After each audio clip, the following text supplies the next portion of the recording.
Zap mga katuting, problema nyo rin ba yung ganito? Pag nakaslant yung lupa ay gumagalaw yung motor nyo. Wala kasing parking lever lock. So ito, lagyan natin. May binili ako.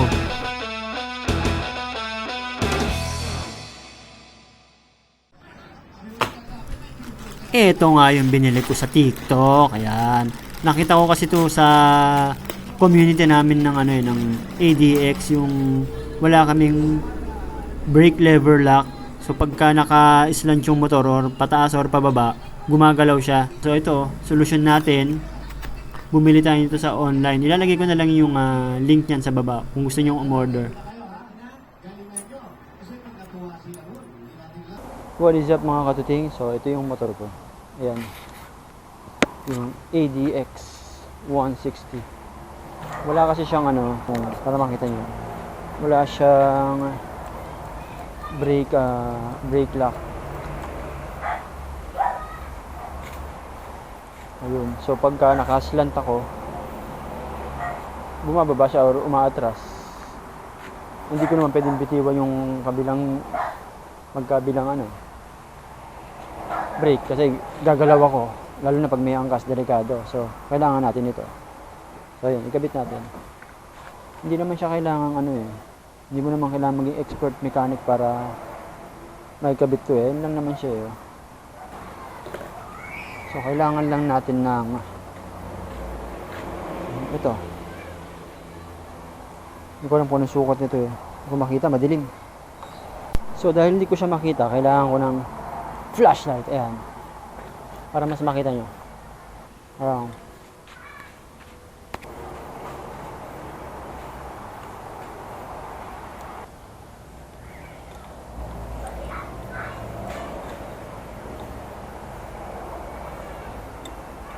So yun ang technique para madali nyo matanggal to. Tanggalin nyo muna yung tornilyo nyo sa ilalim. Saka nyo sa pihitin ng pa-counterclockwise.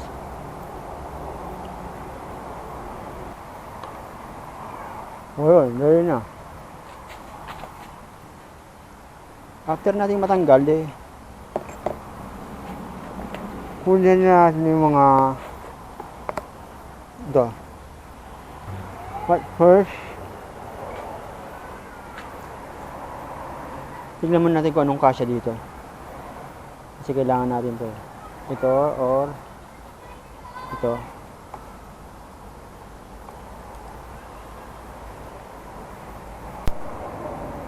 So yun, hindi ko na nilagay ito. Kasi ang hirap ipasok Sinubukan ko kung pwede naman ito. Na ito lang. So, kung pwede naman, try natin.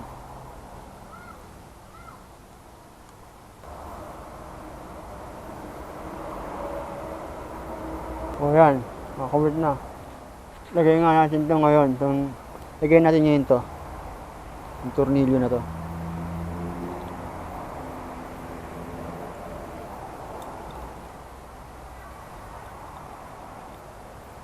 Make sure lang na bago nyo siya higpitan, kailangan sukatin nyo muna to.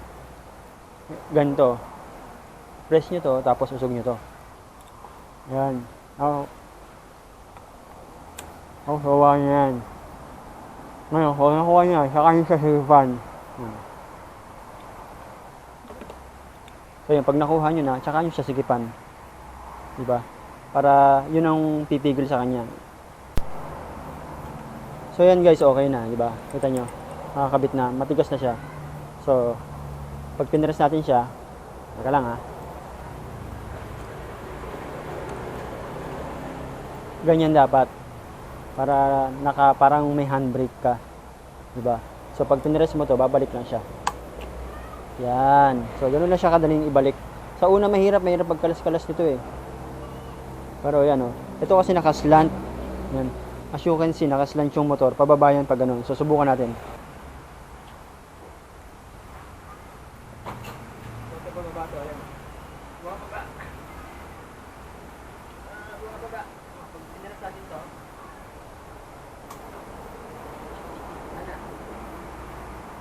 Hindi siya gagalaw. Okay, di ba? Pag pinaras natin to,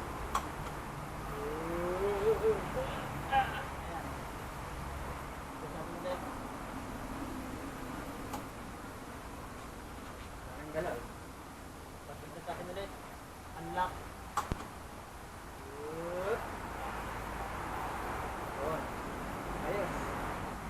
Kaya naman natin para makita nyo.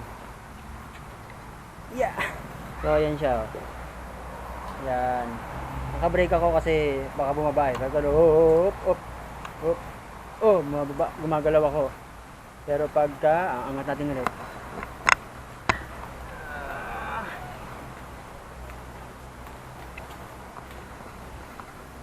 Pagka pinaras natin, ayan, nakaangat na tayo. Pagka pinaras natin to, tapos bitaw sa handbrake, ayan. Hindi na ako gumagalaw. Hindi na gumagalaw. Ganun lang kasimple. Ganda pang tignan, stylish. So pag tinanggal ko to,